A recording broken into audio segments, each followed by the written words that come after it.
এরপরে প্রশ্ন, মোবাইলে কোরআন পড়লে ওযু করতে হবে কিনা? মোবাইলে কোরআন তেলাওয়াত করার জন্য ওযু লাগবে কিনা? কাকু কেমন আছো গো? ভালো আছি রে পুচকে, তুই কেমন আছিস? ভালো গো কাকু, খুব ভালো আছি।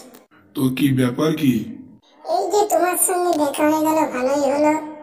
একটা মাসালা জানতে চাই। বল রে, কি জানবি বল, দেখি আমি পারি কিনা।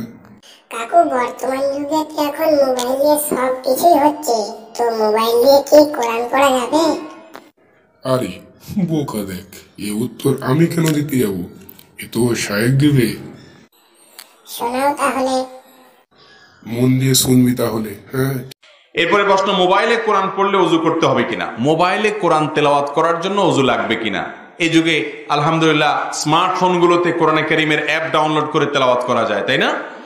তো সেগুলোতে ওযু লাগবে কিনা, এটার উত্তর হলো যে মোবাইলে স্ক্রিন টাচ, আপনার যে মোবাইল, হ্যাঁ, এই স্মার্টফোনগুলো, এগুলোতে ওযু ছাড়াও যদি কোরআন তেলাওয়াত করেন তাতে গুনাহ হবে না।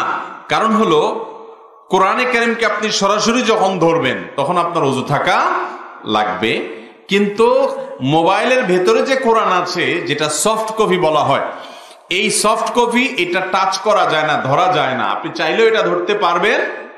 আপনি যে উপর দিয়া আঙ্গুল দিয়া সরায় সরায় পাতা উল্টাচ্ছেন, এটা আসলে সরাসরি ধরা হয় না, কারণ এখানে সেন্সর আছে, গ্লাস আছে, প্রোটেকশন গ্লাস আছে, অনেকগুলো আবরণ আছে, চাইলেও এটা টাচ করা যায় না। না, মোবাইল দেখে কোরআন পড়া যাবে, এটা ওযুও লাগবে না। ঠিক বলেছিস, আমাদের এই আমল প্রত্যেককেই করতে হবে। দর্শক বন্ধুরা, তোমরা আরো এরকম ভিডিও পেতে চ্যানেলটিকে সাবস্ক্রাইব করবে। চ্যানেলের নাম শর্ট মাসালা উইথ কার্টুন। তো আজকের মতো বিদায় তাহলে।